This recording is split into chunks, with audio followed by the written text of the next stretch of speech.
Hey, Shalom, all praises, honor, glory, Gosi Hawa, Bashem Yahushai, Bashem Rakakwadash, double honors to the apostles and elders of Great Millstone, peace and blessings to you fellow brothers pushing out this word and truth, sincerely, Chanak, coming back at you in the lesson through the spirit and power of Yahweh, Bashem Yahushai, Bashem Rakakwadash. And this is more of an impromptu lesson, just turn on the recorder. I have a scripture here. And, I was just kind of meditating on this scripture for maybe a day or two. I thought, I have the scripture. Let me just turn on the recorder and see how the spirit moves, and basically the unbelief, and scoffers, they're not going to hinder the word from going out. Their unbelief is not going to hinder this word and these prophecies from coming to pass.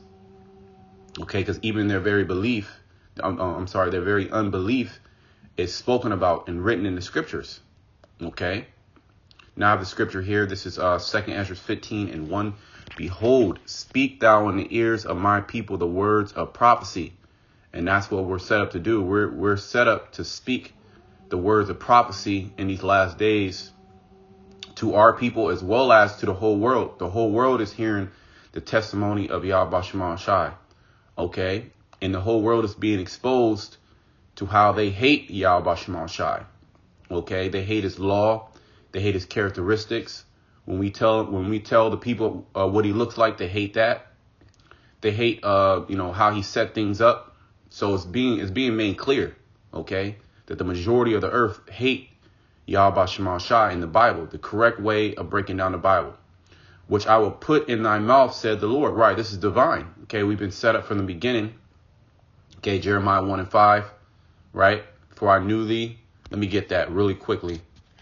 The Most High, he set up prophets and men unto himself to do his will in these last days.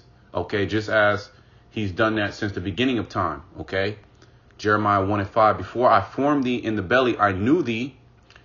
And before thou camest forth out of the womb, I sanctify thee and ordain thee a prophet unto the nation. See, so not only are we ordained and sanctified as prophets unto our people, the Israelites, okay, to wake you up in these last days, those who have been allotted to receive salvation, the elect, the remnant.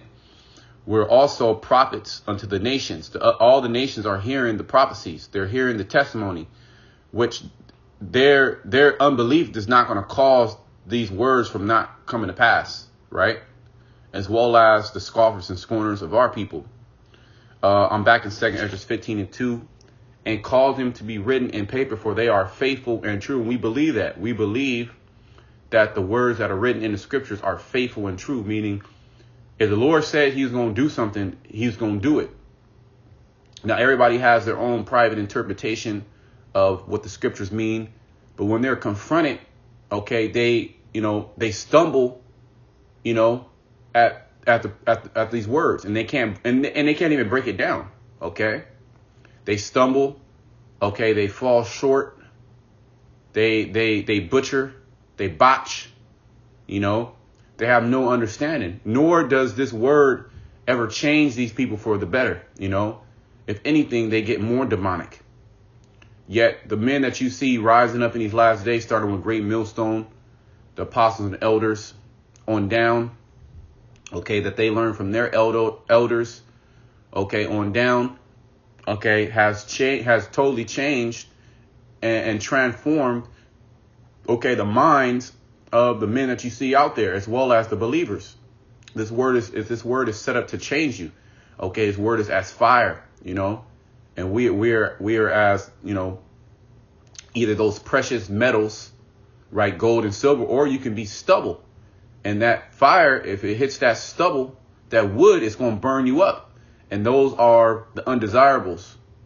Yet the gold and the silver, it's going to hit you and it's going to burn, but it's going to burn those impurities, the dross, the undesirable metals, because we're likened unto gold and silver unto Yahweh Shema Shai. Okay. Verse 3, fear not the imagination against thee. And the imagination against us is ultimately to destroy us. Okay, these people are going to turn violent in these last days. Okay, we understand that, you know, the love of many is waxing cold. It's waxing gross.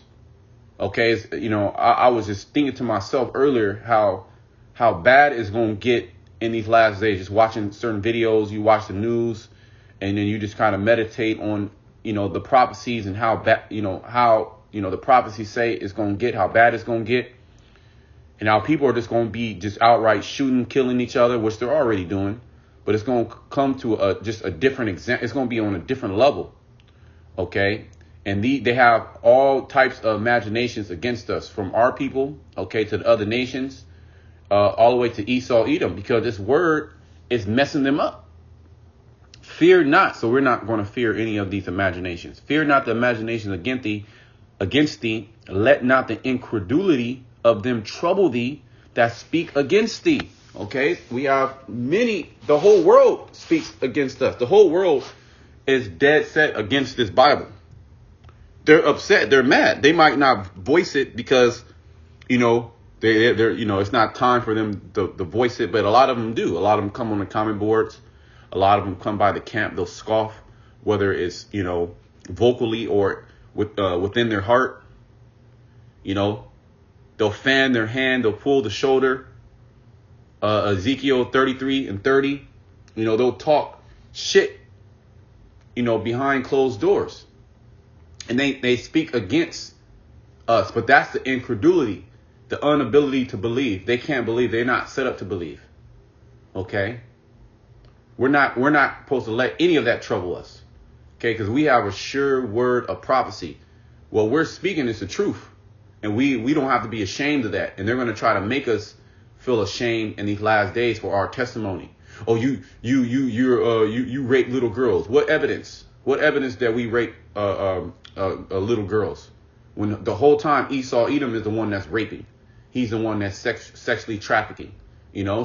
So we understand that they're going to push the blame on us. And that's just one of many things that, you know, that they're going to say. We're terrorists. We're bioterrorists. We're conspiracy theorists. We're a hate group. When the whole time this world shows us nothing but hate. Our nation, nothing but hate. But this is a backward society. Verse 4, for all the unfaithful shall die in their unfaithfulness. Okay, and that's sure. That's set in stone. Okay, if you're not part of this thing, the Most High is going to put you to death. Okay, so we have nothing to worry about. Okay, we have nothing to fear, especially not fear these people. Let me bring another scripture out.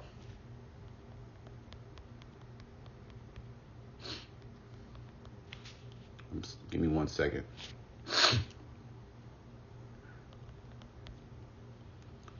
One moment. Let me pull this out. Matthew 10. Let's go to Matthew 10.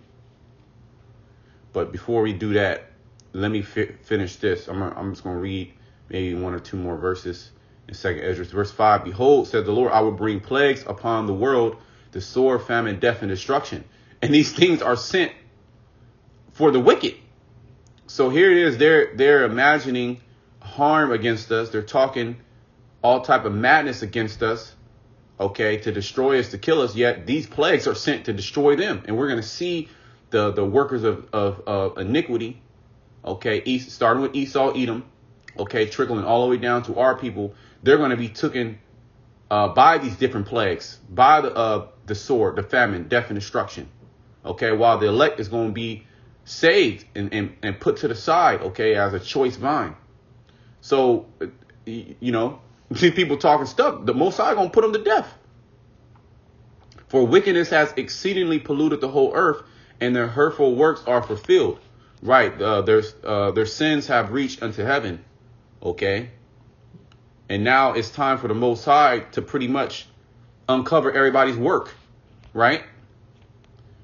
You reap what you sow. So if you've been just reaping just demonic, just being a demon your whole life, what do you think you're going to get? What do you think you're going to get back? People like to talk about karma. You know, people like to talk about, the energy you put out in the universe, you're going to get back. Well, you're going to actually receive that, okay, in the form of death, destruction, pestilence, okay, wild beast. Okay, this is Matthew 10:28. And fear, and fear not them, which kill the body, right? That's all that they can do is kill the body. And they killed us in our past lives, okay? Some of us, the prophets, okay, locked us up. And they're going to try to do the same thing, okay? Yeah, we have a power that's going to fight for us. Okay, to hell with these people and their unbelief. We're on the right path, not them. But are not able to kill the soul, but rather fear him which is able to destroy both soul and body in hell. And that's Yahweh Shema Shai, because he can, when you die, he can bring you back, he can bring you back to suffer, really, bad judgment. Okay. He can put you in a decrepit state. He can allow Esau, Edom to get you. Okay. You could be, hey, there's a lot of, just think about all the sad things that are going on in the earth that are, befalling a lot of different people. Okay. He can put you in those situations for judgment to destroy you. So who are you going to fear? Esau, Edom. Okay. 2/3 that have no power. Okay. Or Yahweh Shema Shai. Okay. So their unbelief is not going to stop this word. Okay. They weren't given the ability to believe. Let me bring this out. Let me go to Matthew 13. Matthew 13 and 10. And the disciples came and said unto him, why speakest thou unto them in parables? Right? Because when Yahweh Shai was on earth, he spoke in parables and dark sayings. Okay. And you have to have wisdom to be able to understand what he was, saying. He answered and said unto them, because it is given unto you to know the mysteries of the kingdom of heaven. Right. And the mysteries were given to the servants of prophets to deliver to the elect. OK, because these mysteries are out, on the forefront. OK, these mysteries are now being made plain. And the thing that's in secret is now being shouted on top of the housetop, the rooftop, meaning it's being made public. These mysteries are being made public. Yet, if the Most High is not with you to open up your mind, you're not going to be able to understand these things. It's like a parable to you. It's a hard saying. OK, even though we're telling, our people plainly, we're telling this world plainly what's going to happen. They don't believe it. OK, they're not going to believe it until it actually happens. He answered and said unto them, because it is given unto you to know the mysteries of the kingdom of heaven, but unto them it is not given. See? So ultimately, nothing's going to stop this word from going out. OK. Through the four corners of the earth. Okay, let me bring out another scripture. Nothing's going to stop the men of the Lord from doing the will of Yahweh Shema Shai. Okay. And all these mad talkers that are talking against the truth, judgment is set up for them to destroy them. Okay. We're going to see the reward of the wicked. Revelation 11. And let me see, it might go to the point. Let me start at 1. And after these things, I saw 4 angels standing on the 4 corners of the earth, holding the 4 winds of the earth. Those angels are, holding the 4 winds, meaning, let me finish this verse, that the wind should not blow on the earth, nor the sea, nor any tree. That wind is speaking about that nuclear wind, that destruction. So you have the angels that have been given a commandment saying, hey, hold the destruction back. Because remember, the mighty ones, the angels, are the ones that are stirring up this World War III. Okay, they work on the minds of these people. Okay, to everything is really done in the spiritual world. Okay, through the angels, and then it's played out in the physical realm.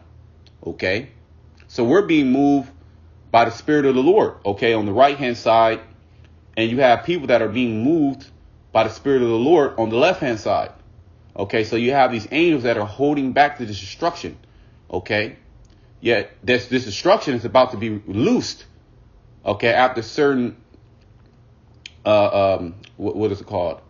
After certain things are fulfilled.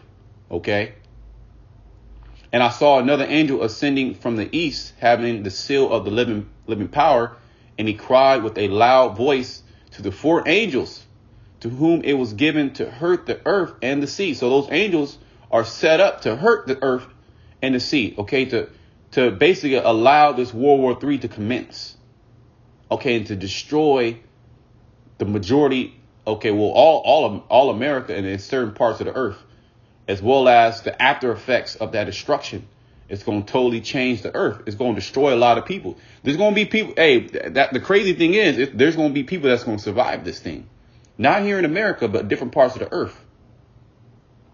Saying, hurt not the earth, neither the sea, nor the trees, till we have sealed the servants of our power in their foreheads. See? So once those men have been sealed, and when you continue to go down, it's speaking about 144,000. Okay? As well as you can say the 1/3, because at that time everybody's going to be sealed up, okay, and the elect is pretty much sealed up, Not saying that all the elect are sealed up, but we're seeing these things heat up, prophecy heat up, and we're also seeing 2/3, totally accept this beast system. They're getting the stab and jab. They totally believe in Esau, Edom. They're being coerced and forced into taking, these compulsory medicines. So a lot of things are happening that, and this world is dead set against Yahweh Shemal Shai. Okay, I'm gonna bring out one more scripture, maybe another one. Let's see.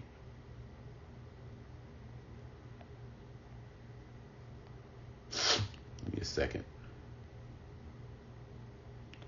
Isaiah. What is that?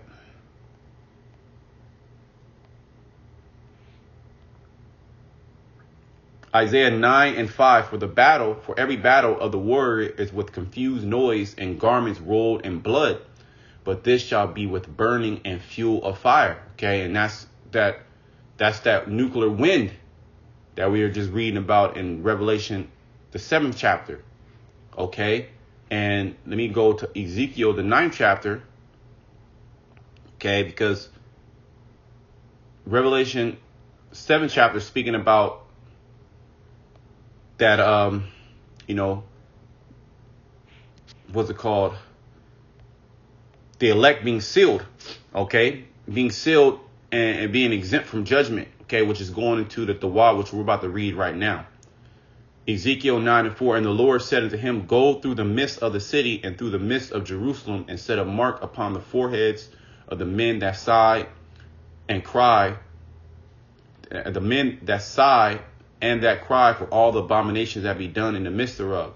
Okay, and that's the elect, okay, being woken up in these last days, okay, understanding that there's something wrong and coming back to their power. Okay, and to the others he said in my hearing, go ye after him through the city and smite. Let not your eyes spare, neither have ye pity. See? So if you're not with the word, if you're not with what we're with, right, you're pretty much set up to be destroyed. That angel is going to go through the city, okay, and smite you, starting with the house of the Most High, okay? Slay utterly old and young, both maids and little children and women, but come not near any man whom is the mark. See? That Tawah, when you go into that word mark. Okay, this is a different mark than Revelation, the 13th chapter, where it talks about the mark of the beast. That is a physical mark, okay? Esau's technology, his chips that he wants to put inside of you, which he's telling you that right now. And began at my sanctuary, then they began at the ancient men which was before the house. So I'm gonna end it there, okay? So we don't have anything to worry about, okay? These people, unbelief is not going to stop the prophecies from coming to pass. Okay, they're actually playing into the prophecies, and certain of your family, they're not going to get it. Okay, certain friends are not going to get it. Okay, certain people around you are not going to get it, and it's going to come to a point where they're going to turn on you. That's how bad it's going to get. But you have to be focused. You have to understand that. Okay, and salvation is the prize, not your family liking you. Okay, to hell with that. So I pray that you brothers will edify until next time. Shalom to the elect.